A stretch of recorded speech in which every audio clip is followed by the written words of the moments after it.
CBC FM-ի հայկական ծառայության նորությունների թողարկումն է։ Խոսափողի մոտ Աթիրա Իսրաֆիլն է։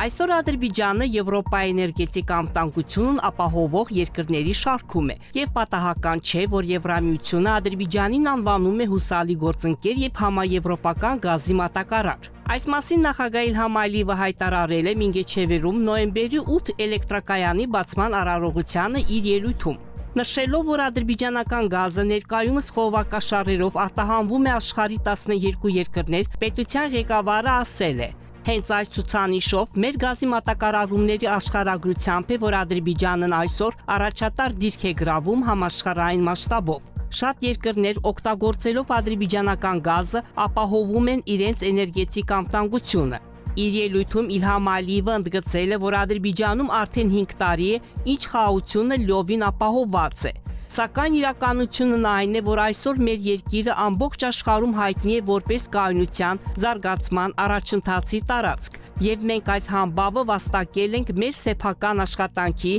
քրտնաջան աշխատանքի եւ մտածված քաղաքականության շնորհիվ, հավելել է պետության ղեկավարը։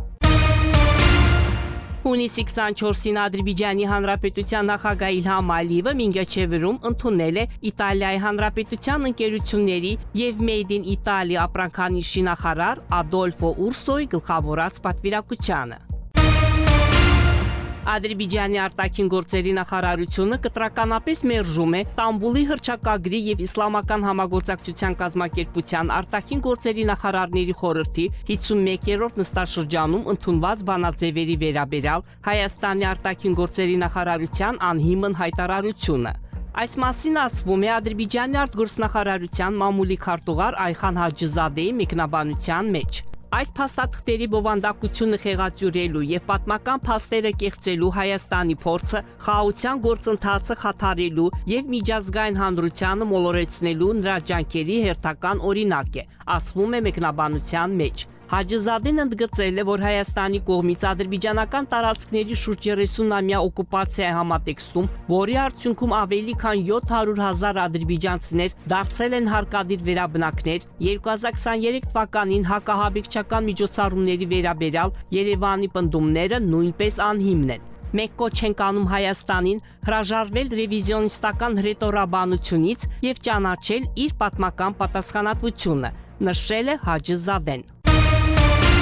Արևմտյան Ադրբեջանի համայնքը խստորեն դատապարտում է Հայաստանի արտաքին գործերի նախարարության 2025 թվականի հունիսի 23-ի հայտարարությունը։ Իսլամական համագործակցության կազմակերպության նախարարների խորհրդի կողմից Արևմտյան Ադրբեջանի հարցի վերաբերյալ Ստամբուլում ընդունված որոշումների վերաբերյալ։ Նշվում է, որ այդ հայտարարության մեջ Հայաստանի արտգործնախարարությունը պնդում է, որ արևմտյան ադրբեջանցիները իբր կամավոր են լքել Հայաստանը, որ նրանց փոխհատուցում է վճարվել Հայաստանի կողմից եւ որ ադրբեջանական մշակութային ժառանգությունը այս երկրում պաշտպանված է։ Արևմտյան Ադրբեջանի համայնքը, որը միավորում է Հայաստանի բռնի կերպով արտաքսված ադրբեջանցիներին, համարում է, որ Հայաստանի կառավարության այս հայտարարությունը բացարձակապես կեղծ է։ Հանրահայտ է այս երկրի իշխանությունների անմիջական մասնակցությամբ եւ ուժի կիրառմամբ ադրբեջանցիների բռնի կերպով արտաքսման փաստը։ Հայաստանի նախկին նախագահ Լևոն Տեր-Պետրոսյանի կողմից Հայաստանից ադրբեջանցիների վտարումը որպես պատմական հաջողություն ներկայացնելը ցույց է տալիս, որ տվյալ ողբերգությունը Հայաստանի պետական քաղաքականությունն էր։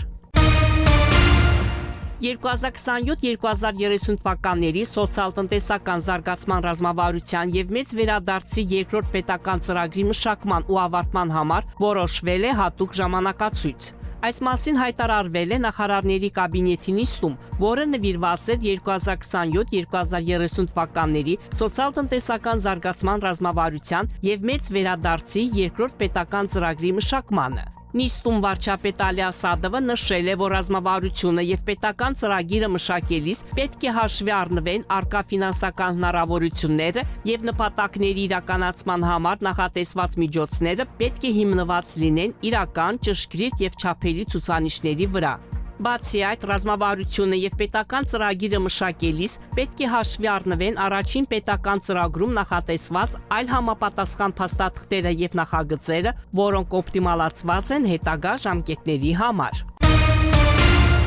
Թուրքիան հավասարակշռված ռազմավարական քայլեր է ձեռնարկում Հայաստանի հետ երկխոսության մեջ, Ադրբեջանի հետ լովին համակարգված։ Այս մասին գրում է Star թերթը, մեկնաբանելով Թուրքիայի նախագահ Ռեջեփ Թայիփ Էրդողանի եւ Հայաստանի վարչապետ Նիկոլ Փաշինյանի միջև վերջերս Ստամբուլում կայացած հանդիպումը։ Թերթը գրում է, որ 2020 թվականի 44-օրյա հայրենական պատերազմում Ադրբեջանի հաղթանակը ամբողջությամբ փոխեց ուժերի հավասարակշռությունը Հարավային Կովկասում։ Թուրքիայի դիրքերը նույնպես ամրապնդվել են։ Մինչդեռ Հայաստանը սկսել է փնտրել տնտեսական մեկուսացումից դուրս գալու ուղիներ, ինչը նաև խթան է դարձել Անկարայի հետ երկխոսության համար, նշում է հրատարակությունը, ցամաքային սահմանի բացումը անվանելով Հայաստանի կենսունակությունը պահպանելու ռազմավարության կենտրոնական տարր։ Հայաստանի համար հարևանների հետ հարաբերությունների կարգավորումը ընտրության հարց չէ, այլ աշխարհառազմավարական կուրսի մի մասն է, ընդգծում է թերթը, նշելով, որ Անկարայի եւ Երևանի միջև մերձեցումը նաև Զանգիզուրի միջանցքի բացման երաշխիք է։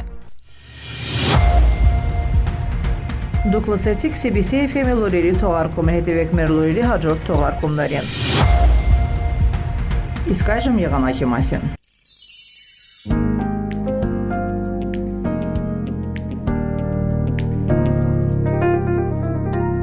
Բաքվում եւ Աբշերոնի թերակղզում սպասվում է փոփոխական, անպամած, հիմնականում առանց ստեղումների եղանակ։ Օրվա ընթացքում ժամանակ առ ժամանակ հյուսիս-արևմտյան քամին կուժեղանա։ Օդի ջերմաստիճանը գիշերը կլինի 15-17, ցերեկը 24-27 աստիճան տաքություն։ Ադրբեջանի շրջաններում սպասվում է հիմնականում առանց ստեղումների եղանակ։ Արևմտյան քամին որոշ վայրերում ժամանակ առ ժամանակ կուժեղանա։ Սակայն օրվա ընթացքում որոշ լեռնային եւ նախալեռնային շրջաններում ժամանակ առ ժամանակ սպասվում է անձրև։ Առանձին վայրերում կդիտվի մառախուղ։ Օդի ջերմաստիճանը գիշերը կլինի 14-18, ցերեկը 23-28։ Լեռներում գիշերը 5-10, ցերեկը 14-19 աստիճան տաքություն։ Շուշայում, Խոջալույում, Խոջավենդում, Խանքենդիում սպասվում է 14-24, Աղդամում, Ֆիզուլիում 17-28, Ջաբրայիլում, Զանգիլանում, Գուբատլիում 19-30,